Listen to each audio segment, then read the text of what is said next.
To get back to the coffee at home.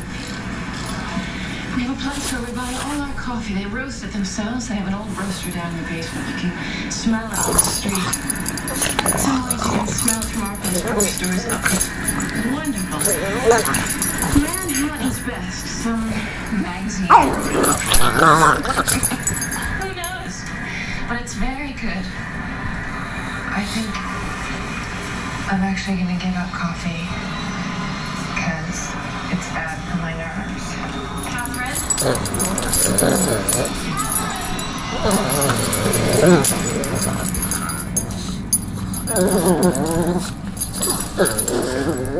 How many days have I lost?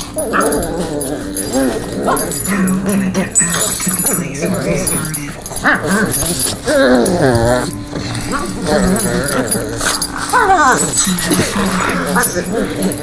Trying to find my way in. But it's locked. And the blinds are down. And I've lost the key. And I can't remember what the rooms look like.